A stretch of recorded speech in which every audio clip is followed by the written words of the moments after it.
আমাদেরকে একটু ভিক্ষা দিয়ে যান। আমরা সরকারের সরকারি কর্মচারী, সরকারি পোশাক গায়ে আমাদের ৬৫০০ টাকা বেতন। তা দিয়ে বর্তমান সমাজে কোনো পরিবার চলতে পারে না।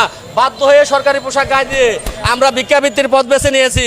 আপনারা সকলে ২-৪-৫টা টাকা আমাদের ভিক্ষা দিয়ে যান। দয়া করেন, আপনারা এই ৬৫০০ টাকা দিয়ে সংসার চলতে পারে না। আপনাদের জ্ঞান কি বলে, আপনাদের বিবেক কি বলে ৬৫০০ টাকা দিয়ে কোনো সংসার চলতে পারে? আমাদের বেতন ৬৫০০ টাকা বর্তমানে দেয়া হচ্ছে। বাংলাদেশ সরকার এই ৬৫০০ টাকা দিয়ে আমাদেরকে ২৪ ঘন্টা আমাদের ইউনিয়ন পরিষদে রাত্রে পাহারা এবং দিনে ইউনিয়ন পরিষদের সকল কর্মকাণ্ড আমাদের দিয়ে করে থাকেন, কিন্তু তা দিয়ে আমরা সংসার চালাতে পারছি না। আজকে ১৫ দিন যাবত এখানে আমরা অবস্থান করতেছি। আমাদের পকেটের টাকা ফুরিয়ে গেছে। আমরা দুপুরবেলা যে খাবো সেই টাকা আমাদের কাছে নাই। আমরা বাড়ি থেকে এসেছি ১৪-১৫ দিন হয়েছে। এই 15 দিনে বাড়িতেও কোনো চাউল নাই, বাড়িতে বাজার নাই। বাধ্য হয়ে আমরা ভিক্ষার রাস্তাটি বেছে নিয়েছি। এই লজ্জা বাংলাদেশ সরকারের, এই লজ্জা জাতির বিবেকের কাছে প্রশ্ন রইল। আপনারা সকলেই এগিয়ে আসবেন, আমাদের সহযোগিতা করেন, আমাদের ৪৬,০০০ গ্রাম পুলিশ পরিবারদেরকে বাঁচান। তাদের মুখে অন্ন, বস্ত্র, বাসস্থান, শিক্ষা, চিকিৎসা 5টি মৌলিক চাহিদা পূরণ করার জন্য আপনারা সকলেই এগিয়ে আসেন। আমাদের ২-৪টা টাকা দিয়ে যান, কেউ যাবেন না। সকলের কাছে অনুরোধ রইল, কেউ যাবেন না, সকলেই আসেন। একটু ভাই ২-৪টা টাকা দিয়ে যাবেন। আপনাদের এই ২-৪টা টাকা দিয়ে আমরা দুপুরবেলা ডাল ভাত খাবো, আমরা রাত্রিতে খাবো, আবার সকালে যেন আমরা এখানে বসতে পারি, আমরা ভিক্ষা করতে পারি, আপনাদের ভিক্ষার টাকা দিয়ে আমাদের সংসার চালাতে পারি। আমি আর পারতেছি না, বাধ্য হয়েই আপনাদের কাছে ভিক্ষা চাচ্ছি। যদিও ভিক্ষাবৃত্তি মাননীয় প্রধানমন্ত্রী তিনি নিষেধাজ্ঞা ঘোষণা করেছেন, তিনি ভিক্ষুক মুক্ত বাংলাদেশ গড়ার স্বপ্ন দেখছেন, কিন্তু ৬৫০০ টাকা বেতন দিয়ে কিভাবে আমার সংসার চালাবো, কিভাবে এই দেশ ভিক্ষুক মুক্ত হবে? বাংলাদেশের ৪৬,৮৭০ জন ব্যক্তিকে ভিক্ষার থালা হাতে ধরিয়ে দিয়ে রেখেছেন স্বয়ং এই বাংলাদেশের নেত্রী, বাংলাদেশের প্রধানমন্ত্রী মাননীয় শেখ হাসিনা এবং আমাদের স্থানীয় সরকার বিভাগ, মাননীয় স্থানীয় সরকার বিভাগ আমাদেরকে ভিক্ষার থালা হাতে ধরিয়ে রেখেছে। গ্রাম পুলিশ বাহিনীর সদস্যরা যখন অবসরে যায় বাধ্য হয়ে তাদের ভিক্ষাবৃত্তি করতে হয়। আর আজকে বর্তমান সময়ে ভিক্ষা ছাড়া ৬৫০০ টাকা দিয়ে কোনোভাবেই চলা সম্ভব হচ্ছে না। সকলেই আমাদের ২-৪-৫টা টাকা দিয়ে যান, সকলেই এগিয়ে আসেন, কেউ বাইরে যান না, আপনারা দয়া করেন।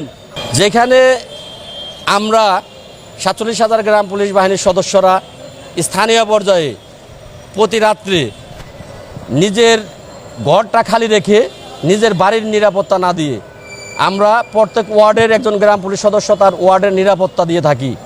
আমরা আমার সংসারের কথা ভাবি না, সেইখানে আমার সংসারের নিরাপত্তা দেওয়ার কথা রাষ্ট্রের, সরকারের।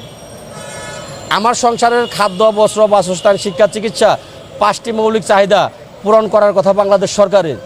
এখন ৬৫০০ টাকা দিয়ে এই 5টা মৌলিক চাহিদা পূরণ করা সম্ভব না, এটা আপনারা জানেন। যেই কারণেই আমরা আজকে বাধ্য হয়ে ভিক্ষাবৃত্তির পথটি বেছে নিতে হচ্ছে আমাদেরকে। ধন্যবাদ। আসলে আমাদের দাবি বললে ভুল হবে, এটা সরকারের গ্যাজেটটা বহাল করার জন্য আমরা এখানে বসেছি। আমাদের দাবি বলতে যেটা আমি বুঝি যে আমি কোনো একটা বিষয় সরকারের কাছে দাবি জানাচ্ছি। এখানে সরকার ২০১১ সালে নিজেই গ্যাজেট দিয়েছে।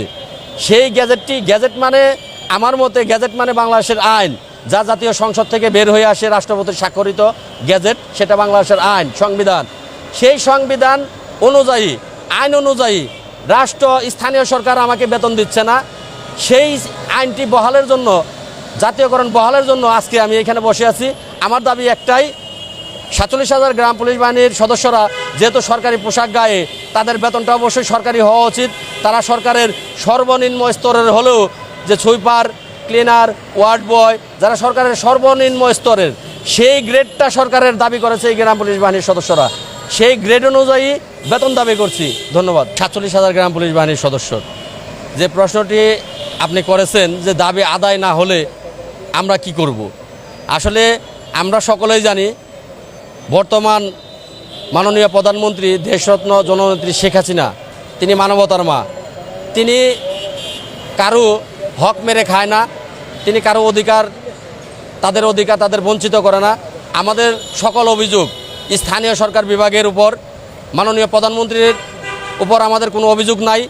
আমাদের বিশ্বাস যে ব্যক্তি রাষ্ট্রের সর্বোচ্চ ক্ষমতায় থেকে তিনি 5 ওয়াক্ত নামাজ পড়েন, আমরা সকলেই জানি, তিনি কোরআন শরীফ পড়েন, তিনি অবশ্যই এই বিষয়টা তার আমলে যখন যাবে, তার নজরে যখন পড়বে যে গ্রাম পুলিশ বাহিনীর সদস্যরা বাংলাদেশে অবহেলিত একটি বাহিনী, তখন তিনি অবশ্যই বিষয়টি সুরাহা করবে, এটা আমার বিশ্বাস। তিনি তার পিতার 1975 সালের প্রজ্ঞাপনপত্রটি জাতীয়করণের, সেটা তিনি বাস্তবায়ন করবে। আমি একবারও মন থেকে ভাবছি না যে এটা তিনি করবেন না, এমন ধরনের বিশ্বাস আমার মনের মধ্যে নেই। আমি 100% বিশ্বাস নিয়েই এখানে বসে আছি যে তার নজরে আসলে তিনি অবশ্যই গ্রাম পুলিশের যৌক্তিক যে দাবিটা সেটা তিনি বাস্তবায়ন করবে, এটাই আমার বিশ্বাস। ধন্যবাদ।